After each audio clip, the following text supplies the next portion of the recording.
Hey everybody, welcome back to another episode of Unafraid. I am Jay, your host. Even though at the bottom of the screen there it says Jason, I don't know why I can't get Zoom to change that for me. But yes, we're back, and this is another video and audio episode, which is extra exciting because people can actually watch it on YouTube and Facebook, and it's just a lot of fun. And I have a wonderful guest today, but before I introduce him, and I know we're all anxious to introduce him, I do have to give a big shout out to the show's sponsor, Rebecca Jonesy, who is a fiction author, a dear friend of mine, and a great ally to the queer community. Rebecca has made it so that I can keep producing this show even through the pandemic when I was not able to work. So really, she is a lifesaver to the show and to me. So thank you. I love you, honey. You're amazing. Let's see, anything else big going on? I'm doing all sorts of cool embroidery, guys, but I'm not going to bore you with the details today. I will post pictures later to bore you on Instagram, so we'll do that. But I am super excited about our guest today. This is someone that you may have seen on this really obscure little talk show that I saw. It's called Ellen. You may not even have heard of it, but this is the great Aydian Dowling. How are you today, sir? I'm good. How are you, Jay? I'm doing pretty good. I love talking people up because I like to watch your reactions and see if it makes you happy or makes you like cringe a little bit. Well, I love. I'm a pretty big into comedy, so if it's laughing, I'm there. I like the happy, playful side of life. So I actually have my first thing is I want to ask you a question first. Yeah. Okay, so are you wearing sweatpants right now? Oh, we're gonna go there. I'll tell you what. Well, you see, I'm wearing the sport Look, coat. I'm very wearing classy wearing on the top. button up. Well, let's see here. We've got Oh, there we are. See the pajama pants. See, that's what I was thinking that was uh gonna happen. Um, yeah. My wife actually walked in here not long ago, and she was like, I love everything about this outfit." But That's you guys great. usually can't see that. I'm also wearing socks with slides right now too. So Nice, nice. Yes, I'm a no shoes. I've got socks on, but I'm no shoes kind of okay. house, right? We're the house where you take your shoes off. Oh, Unless you're a child, like a toddler, you can't really control them. So all right. I like it. Well, it's really good to finally meet you. I mean, we've been chatting back and forth on email, and for the few people that may not know who I'm speaking to right now, could you tell us maybe just a little bit about yourself? yeah, 5'5", green eyes. What's the bicep measurement right now? Oh right. We've cut off the measuring here. We've grown a better, healthier relationship with our bodies in the last 4 or 5 years, which is so great. But yeah, so I'm a transgender activist. I have a nonprofit called Point of Pride, and that serves trans people with gender affirming care as far as garments and surgeries, procedures, so trans people can live more authentically in their bodies. And I do, I kind of call it influencer activism, I guess. So I, have a YouTube channel and I do Instagram and I try to promote positivity and seeing other versions of the transgender story. I'm a transgender man. As you said, I was on Ellen DeGeneres because I was the first transgender man on the cover of Men's Health magazine in 2015, which was so awesome and feels so long ago. But sadly enough, there still has not been, actually, I guess not on the cover of Men's Health, but Elliot Page was just on the cover of Time. Was it Time magazine? I think it was time. Yeah, so before that, I was the only ever trans guy on the cover of a magazine. So I'm happy that there are more. There should be so many more. And so right now I do coaching, fitness and life coaching, and I just kind of do my thing, just trying to be an activist for the trans community and progress us in our self future, seeing futures for ourselves, happy and positive, and convincing the government that we are worthy of rights and protections. That's kind of the latest thing, unfortunately, that the trans community is going through right now. Well, yeah, and just the idea that any human should have to convince the government and society that they are worthy of anything is yeah, but we won't get too. I mean, that's too dark. That's towards the end of the show that we get into Okay, to the okay, darkness. we go down the hole. Yeah, go down the hole the further we go. But no, you jokingly said you're kind of an influencer activist, but it makes it makes perfect sense to me, because when my egg finally cracked a few years ago and I realized that I am a trans person, and I'm 40 and I look like this old kind of chubby white dude, I was like, okay, where do I go from here? And immediately I wanted to get more in touch with the community and do things to help the community. And so I was like, I'd love to chat with people on a podcast and just try to share some love with everybody. And I really enjoy doing that. But I can't reach nearly as many people as you can. So you can do these same kind of things, talking to people on podcasts, going out and doing a speaking tour and these things, and reach, potentially millions of people with your message. And that's no joke. I mean, that is amazing. That's incredible activism. So I mean, you're a hero of mine, and so, and I'm old. I mean, I think I may have just 1 or 2 years on you, maybe a little bit.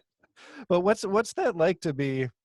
I mean, because I've gone through and watched a lot of your previous media appearances, and you're always so natural. You seem so happy. You seem to just roll with everything. And is that you? Is that just how you are?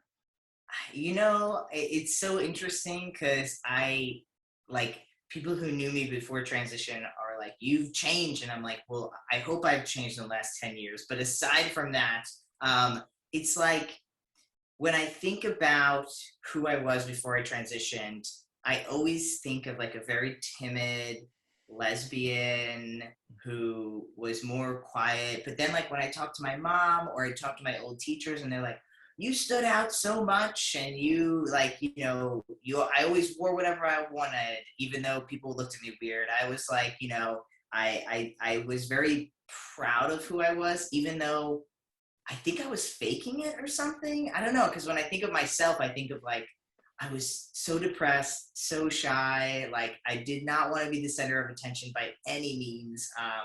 And I don't know, maybe just transitioning, I just kind of, I think I hit a moment where it was like, okay, I'm either gonna like, and I know we didn't want to get down the rabbit hole, but No, you're fine.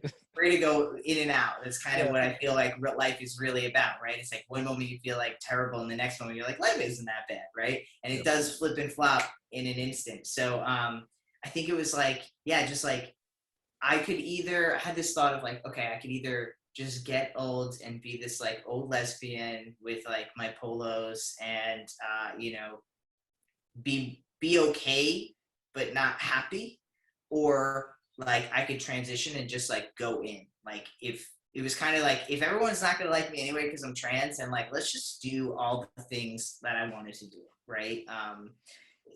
And that's kind of, I definitely still have a lot of, I've been working on myself a lot of self realization work, a lot of self help, so to speak. I've read many books of just like trying to be happier with who I am, accept who I am, and really try to look at the positives. But to say that that's who I am all the time would just be a lie. If my wife was here, she'd be able to fill in a lot of those gaps. But I feel like, especially when I'm doing media, it's like, oh my gosh, how can I complain? Like this guy, like Jay asked me to be on this podcast. Like, I mean, like like you feel as though I'm worthy of this time, not just for you, but for the people watching and listening. It's like, how can I show up and just not feel grateful that that is where I am in my life, right? So I don't know, I see some people who are just like making fun of people who follow them or this, and I'm like, how can you? I don't know, like there's a gratitude that's missing in a lot of people. And I think I just try to lean on that, right? Like, You just you just seem like a genuinely wholesome guy, and it's a really cool thing. And you know, the producer for this episode, Abby Stroop, is a good friend of mine, and his is hiding in the background. Um, she actually told me 5 minutes before you came on. She was like, "So I was kind of stalking Aiden a little bit online, and holy cow, he is a hunk." And I was like, yes, he's a really good looking guy. He really is. And usually I don't feel that bad, but you come on with, and it's not just your looks, and it's not the fact that you've got the men's health body, which I am a little jealous of actually, but it's the smile, and it's the crinkle in the eyes, and it's that positivity that you're putting out for the world. That's just amazing. And I know it's not all the time for you, because I've heard you talk on other shows about dealings with suicidal thoughts and depression, and that's something that's really near and dear to my own heart, because it's been a big problem in our family for a couple of years, not only with myself. I had a suicide attempt maybe 4 or 5 years ago, and then my kids have unfortunately inherited some of the same mental health issues that I struggle with. And so it's something that's very serious to us, and it's very important for us to talk about, and that the world knows about, and knows that this isn't an unusual thing. This is an everyday thing, especially for queer people, especially for trans kids. Can you tell me a little bit about how transition and maybe how accepting that you're trans changed a little bit of your mental health, if it did? yeah. I mean, Now that having, we're going dark, we might as I know, well, I right? was just saying, I was like, this is not what we said we were going to do. It's fine. Like, the light and the dark, right? Like, this is how it goes, okay? The sun sets and rises. So, Mhm. um, and maybe we'll come out of the hole. Maybe that's actually where this, like, I right? hope so. I Maybe we'll hope so. come out. I'll ask you about gummy bears or something at the Okay, last yeah, question, and something then that's yeah. more low key. So I think, like, for me, as far as just when I found out that transitioning was an option in life, I it just was like, like the clouds part and the angels sang, and, like, you know what I mean? It just, and, like, the stars fell, like, it was this moment of, like literally I remember being like, wait a second, that's an option? Like, that's can happen? Because it kind of was just like the puzzle piece, like that generic saying of, oh, the missing puzzle piece, like, but it really was. And some people are like, oh, so what, you just like wake up one day and be trans? And I'm like, I think that actually, like, a lot of people do wake up one day and they don't decide that they're trans, but they wake up and they decide that, like, today is the day I'm going to start actually living my life, like the real life, the life that I know I was supposed to be living, right? And that does happen in somewhat of an instant. Like, you just kind of have this epiphany moment, and then of course there's struggles to get to that, whatever that life for you looks like, right? And maybe there's some setbacks and moments, but we all make that choice to, this is it, like, I'm going to live my life. And as I was saying before, it was kind of this moment of, like, so I had a lot of gender dysphoria that I couldn't name. So that, once I started transitioning, and I decided to take the steps of medically transitioning. I was going to not medically transition at first, but then it kind of was like, okay, like, I need, like, this isn't working how I want it to. Like, I really need those secondary male characters. Like, I need to look in the mirror and see what I envisioned in my mind. So I started hormones, and I mean, so much of that sadness and the heaviness of gender dysphoria started to go away, right? Not all of it, but a lot of it. And then I think, just this concept of, like,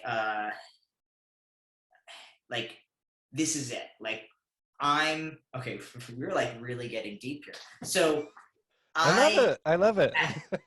at some moment, I kind of thought this, and I kind of thought of this, and it was like, even if I have, like, the love of my life, which thank God I found, even if I have like my partner next to me on my deathbed and we're holding hands like in the Notebook and we're like taking our last breaths together, like when I close my eyes, like it's actually still just me.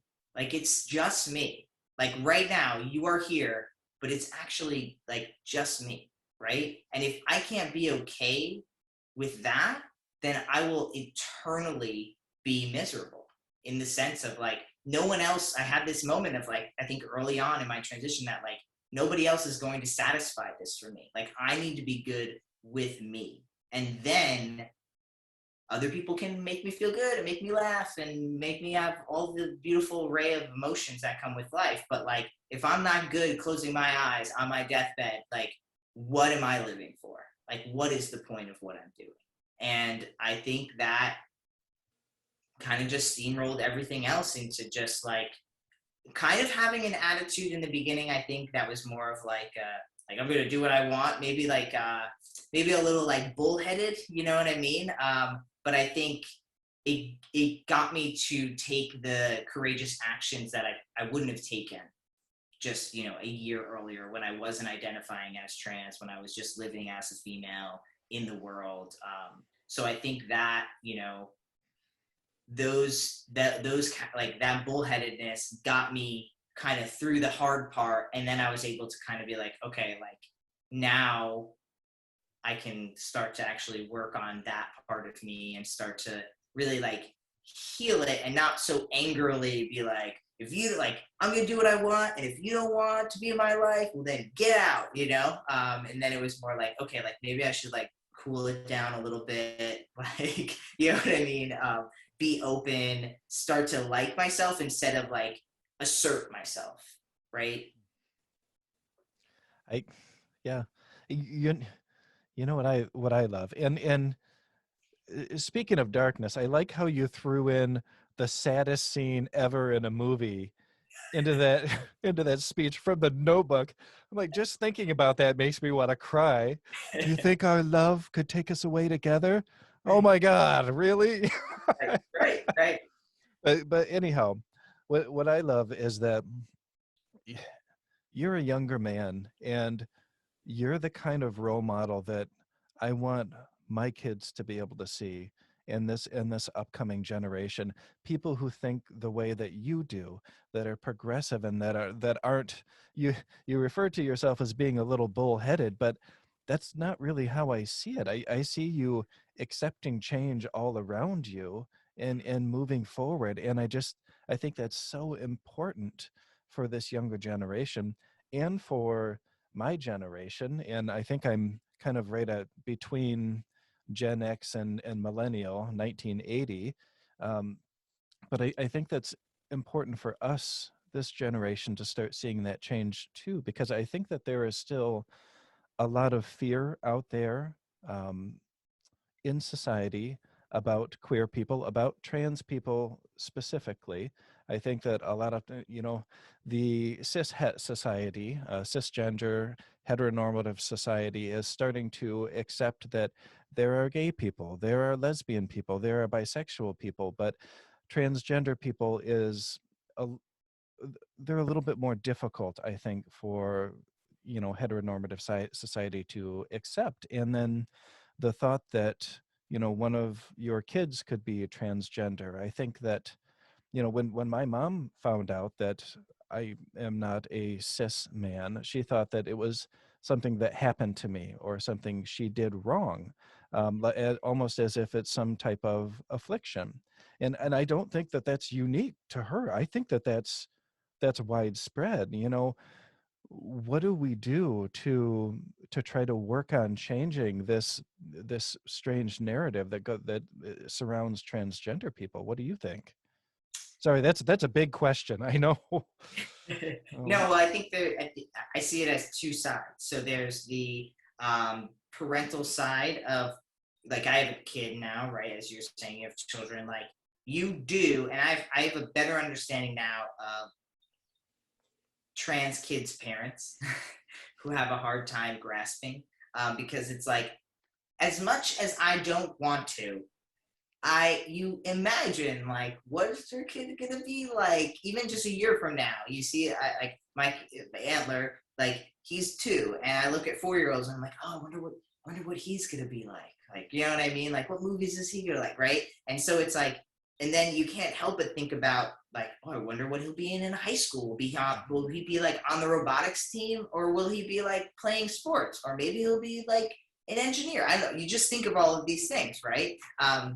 Even though I'm trans and I know, I'm like, well, you can't assume anything. You don't actually know. And so that door is always open. But I think just we attach ourselves to our kids. I think it just is what happens. I don't know if it's something that helps us want to protect them for longer than just like when they're 2 and you're like, oh my gosh, like I'm just gonna go into the woods and leave you there, like, you know what I mean, like, or maybe when they're a teenager and you're just like, you know what, just leave, just go, like, get a job, you know. I don't know if these are how we attach ourselves to our children, in like maybe a more like old school way, but so it happens, right? So we pretty much, what I think I'm trying to get to here is that how our kid turns out, we feel is a direct reflection of us. And in some ways it is. Like in some ways it very much is, right? And so what I've learned is that when parents think that something was like something happened in that child's life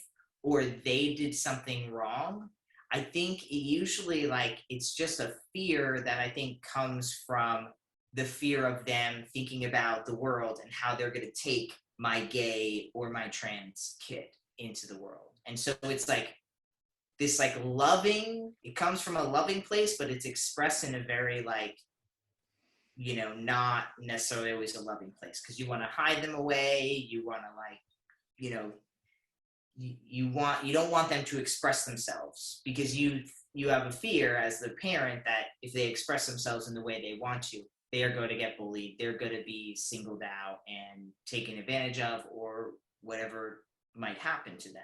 So you try to suppress them, and you're like, no, like you can't wear that, and you can't do this, and you can't hang out with those people, right? Because you're just trying to protect them, but you're not really protecting them in any ways, because they're not being who they are. And so now you're developing all of these other issues that maybe they wouldn't have, right? Like if they went out and had the bully, maybe there'd be some other issues there, right? So it's like this give and take. So I think there's that layer of just like parents have to detach from their children. Like your child is not your child. It's a being that you help raise and is a part of your family. And maybe you have a biological reference to them and maybe you don't, but they are not you, right? And so like they're going to make their own choices, and you have to do what's best to protect them from not like I always say, like I have to protect Antler from running into the street and getting hit by a car, but I have to protect him from a dress, right? Or a Barbie doll, like, because he's biologically male, right? So like there's the right way to protect your child and the wrong way to protect your child, right? And it's not like, well, if he runs into the street, gets hit by a car, like he'll learn not to run the street anymore, right? Like, well, yeah, that's one way of teaching your kid, right? He'll learn because he's dead, but you Right, know.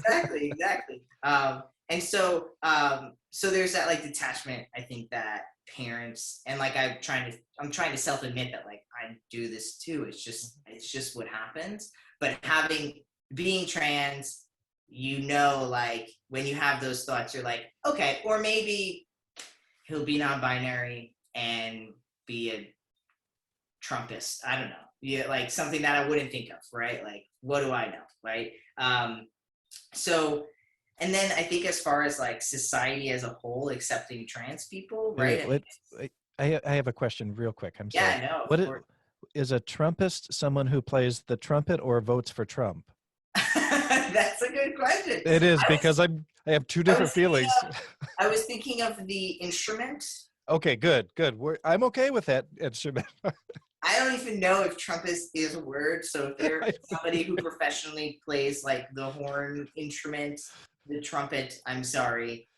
They'll correct us. We'll get an email. Yeah, I was gonna say, like, I love to be corrected. So like, please, like, that's, I feel like the best way to learn is when someone like, you know, kind of says like, hey, that's not actually right. And you're like, oh, okay, I'll never do that again. Thank you. And then the second part of your question was revolved around the concept of like, how do we get like non-trans people to see us as people. Is that what the second kind of question was? Yeah. Yeah, yeah. Um, I mean, that's just exposure. And I think there's two sides of the coin. One side is exposure. Most times when people meet me, because I'm very, like, I'm white, I'm cis passing, right? So like people don't assume that I'm trans. I have a wife and a kid, so I look like your cisgender heteronormative white guy, right? So like I'm welcome into a lot of spaces that people who don't look like me would not be welcomed into, right? So I think the best part is that I'm very open, and I mean, unless it's a safety issue, I'm always telling people that I'm trans. I mean, it's just again, unless it's a safety issue, which most times I'm just not talking and I'm not going to those types of places, right? But if I just meet someone out and about, I'm like, oh, I'm trans, or I have a shirt, or like it's very clear that there's something going on, right? And I feel like sometimes if they get to know me, then it kind of opens this door of like, oh, well, I've never met a trans person before. And like, you just seem like, like I think they think of us as abnormal. So when when they actually meet you and they find out, oh, like you're just a person who has a job and like has a kid, has all the exact same things that non-trans people go through, I think it kind of brings it to a more like, it's just that exposure. I mean, I think that's why, whether you like them or not, like Harvey Milk was like, come out wherever you are, because like people need to learn that everyone knows a gay person. It's just that people don't think they do because we're all hiding in the closets, right? And so it's like when you find out that this person that you've known for the last 12 years is gay and you didn't know it, it kind of flips something. It doesn't make it so different. It doesn't make it so abnormal. It actually normalizes it, I think. So there's the normalization and exposure, right? And then there's like the elitism of just, if you're different and I'm better, and the more different I can make you, the more normal I can make myself. And I think because of social media, it's more of that than it is the exposure, because anyone can go search hashtag transgender and find a bunch of trans people, whether they look like me or don't look like me, or on the gender spectrum, like as non-binary or binary. You know what I mean? Like you can find the array of colors, but I think Also be careful doing that search, because you may find a lot of pictures that are not safe for work. So don't do that search that's true. on your work computer. Yes, yes. Also, like do a double search. It's like what is it? NSFW or whatever it is, like not safe for work. So that's true too. So I don't think the exposure is necessarily the bigger obstacle in this moment. I think it's more of like somebody wants to feel better than another person. Mm-hmm. I really think it just kind of comes down to that, because it's like no matter how whatever's going on in my life, like at least I don't have any trans kids, or you know what I mean, something like that. Which I've heard that I've heard that argument before, and I think that there's a specific name for it. And Abby, our Oz, our Wizard of Oz today, if you happen to know what that's called when you do that to someone, or when you feel that way, definitely chime in. But yeah, because I have talked to somebody else about that, where, even within marginalized groups of society, one marginalized group might put down another marginalized group, to not feel quite as marginalized. And I know I said marginalized way too many times, but it is a real thing that happens. And I have a shameful admission here, but I'm just going to go ahead and tell you, I have, even though I look the way I do, and I look like a big white dude, if you saw me in person, and I've had people tell me I look intimidating, which is ridiculous to me. But I am not very comfortable with men, especially in one-on-one or in-person situations. I've always felt intimidated by men. And so when I first started looking into you as a potential guest, because I've always loved hearing you speak, and it went from, okay, I really love this guy, to, am I actually going to talk to this guy? I was all of a sudden like, oh my God, am I going to be comfortable talking to Aydian because he's a man?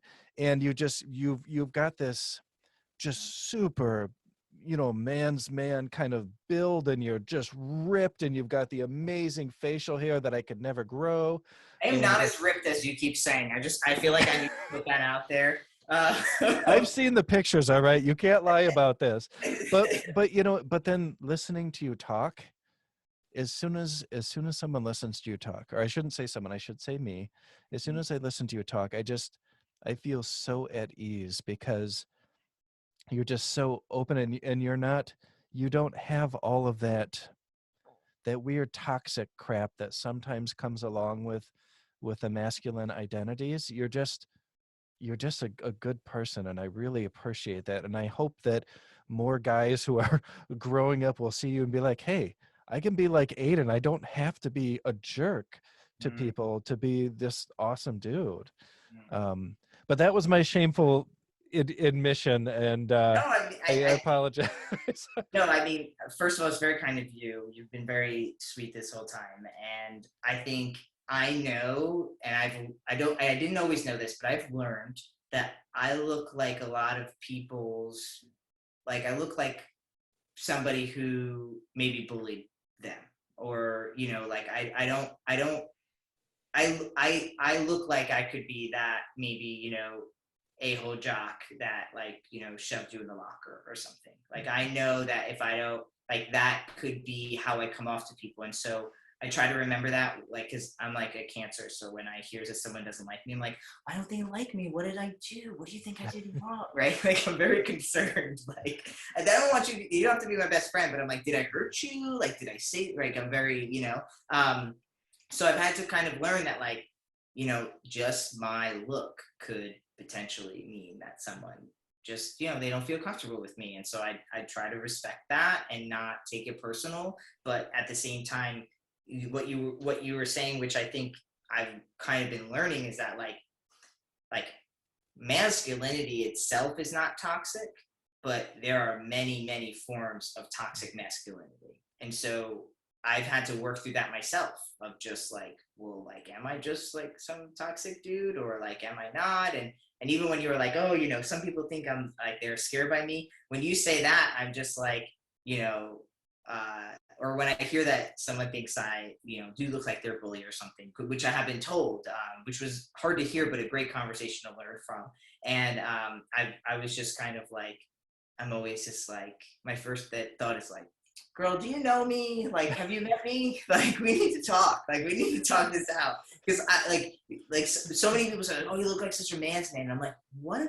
Like, I'm always curious, like, why? Because I don't feel, my own insecurities are like, I don't feel like I look like a man's man. And maybe that's just my own, just like, you know what I mean? I don't know. I don't That's picture myself that way. you look like a man's man, but it's more of a whole package thing. Your looks are only half of this whole package. It's your personality that really brings together who you are as a man, I think.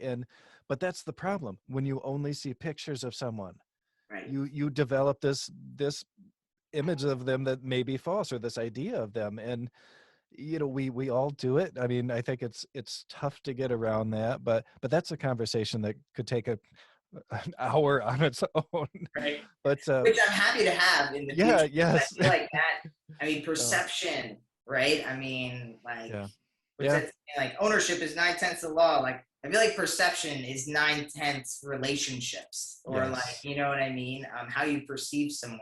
I think so many things. I mean, I guess it's kind of like judging, yeah, but it's almost.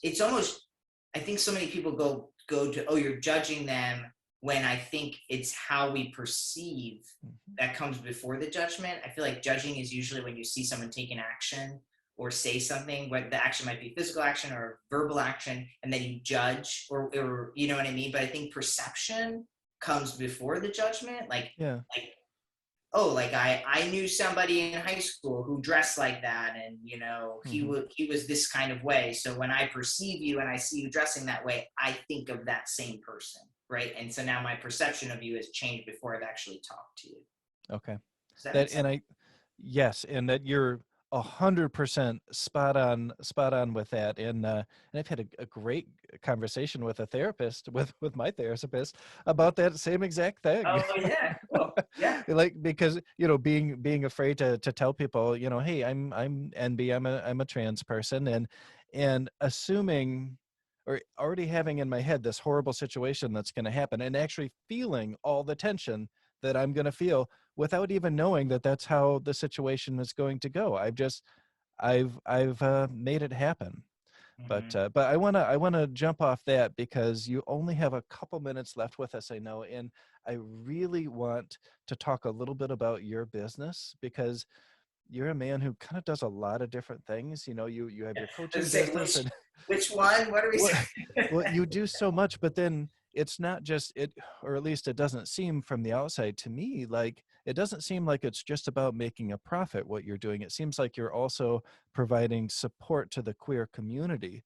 Could you tell us a little bit about this business model where you're a successful business person, but you're also, supporting the community? How does that work? Uh, yeah, I mean, well, it works with like, I think what I had to do was I was very concerned about in any business or any way I've made money, I've always been very concerned about recognizing that the only reason I can do what I do is because of the community. And so I've always felt like I don't want to take, right? Like I don't want to take from the community. I've always wanted to give back to the community, which is like great. And it's led me to like realizing and like literally like having a nonprofit where many years were like we gave away more money than I had even made that year. So it was like, and I had a good friend of mine sit me down and say this was literally a conversation we had before a big event. And he sat me down, and shout out to DJ because he helped me realize some things. He was like, I know I love what you're doing, but like, he also does my taxes. And he was like, I don't know how you're paying your bills right now because you're not like, you're not making money. And like, I feel like, you've been, you want to have a family, and like, I know you want to like buy a house and like, progress in your life, in which the way I do, right? Like my version of that. And he's like, it's just not, it's not happening for you. And you've been doing this for like 5, 6 years now. And like something has got to change. And so I had to kind of go through my own self-worth of like, you know what, like even when you first did the intro, you're like, oh, like you call yourself this, and it's like that was my reflection of like, yeah, see, Aiden, like you're still not really valuing yourself for maybe what you're providing. So I have a lot of like that's a lot of my inner work that I've been doing for years, and I'm still going to be doing, I'm sure, and hopefully I can get to a point where I see my value as what it is, and so like that's kind of so what I do is like I focus on helping people, and I try to make it so that now I've learned that like I need like to financially be secure as well. And I've started to remind myself that like I don't have to be Jeff Bezos, right? Like you don't have to make $1 billion every second, but like you need to like be financially secure so that you can help people, right? So that if I want to coach someone for free, I can. And it's not like I can't coach. If I want to do something, if I want to give money to this Black trans nonprofit, I can. If I want to, just whatever I want to do that's helping the community, like we have these laws here these bills trying to be passed here in Texas, these anti-trans bills, anti-trans in sports. And I like couldn't go to sit and testify, so I just like called up Ricardo from Quality Texas, and I was like, hey, like, are you guys, like, the Italian in me was like, are you guys hungry? Like, you've been there for like 7 hours, you've got to be hungry, like, let me feed you, let me do something, you know what I mean? And it's like, going and spending the money on feeding 35 people, like I wouldn't be able to do that if I hadn't gotten my act together and I was constantly giving. And like a lot of times it would be like, oh, like a lot of the stuff I did too, I would do it for free. And then all of a sudden I started learning, like, wait a second, like they should be paying me? Like I should be paid to do this thing, or they should be paying me to be in this magazine or do this photo shoot? Because it was always like, well, you're the first one. We're giving you exposure. Like, and then at some point I had to be like, yeah, but like exposure doesn't like put food on my table. Like, because you think like getting followers on Instagram doesn't pay my bills. That's not how my bills get paid, right? Unless you want to be an influencer in the sense of where you make your money and now you're at the feet of all these companies, right? Which I've been there and that doesn't feel good either. So I know this is like a spin around tornado of what you were talking about, but Okay. I think at the end of the day, like I have had to learn my own value, and you know, I think there's a perception because of my followers that I have had a lot of money, or that I have right now a lot of money, or anything like that. And I think it's more about what you were saying before about like, I just try to be a happy guy. And so I don't talk a lot about financial barriers or struggles because I don't want to focus on that. I want to keep working and do things I love to do. And I have this nonprofit where it's a 100%, everybody is 100% volunteer. We're all putting in at minimum of like 10 to 15 hours a week into this thing. And, I get to show up in that way, right? And like, I get to give back in that way. And my social media, I see as a form of like, giving back and answering DMs. And and I'm not like a business guru. I couldn't, like I couldn't necessarily tell anybody how to become uberly successful in this financial sector. But I always did some things that I knew were right, that I would feel good about, and like I could lay my head down at night knowing that like I don't have that, whatever people try to get in the like a fancy car, right? Like maybe I'll just use that as an example, but like I know that what I did today was the right thing to do. I know that I was supposed to give that money that I made to this thing, or I know that I should have given this return, or I should have resent this thing, or I know that that school couldn't afford this rate, so I gave a cheaper rate, and that feels good to me. So, just trying to do the right thing. I love it. And that's all. That's the best we can possibly hope for, is going to bed at night feeling like you did right that day. Right. Well, Aydian, you've been amazing, and I know you have other clients you need to see today. Thank you so much for coming on and talking to me. Thank you, Jay. I've appreciated this call. And listen, like I said, if you want to have that other conversation, hit me up. Let's do it again. This was great. Well, I really appreciated it. We're going to set up another show with you for sure. And thank you so much to everyone who's watching. Thank you, Rebecca Jonesy, for sponsoring the show and keeping me going. Thanks, Rebecca. Thanks, Rebecca. And thank you, Abby, for producing the show behind the scenes. I know you're hiding, but I do appreciate it. And to all of you watching and listening, until next time, stay safe and stay strong. Bye.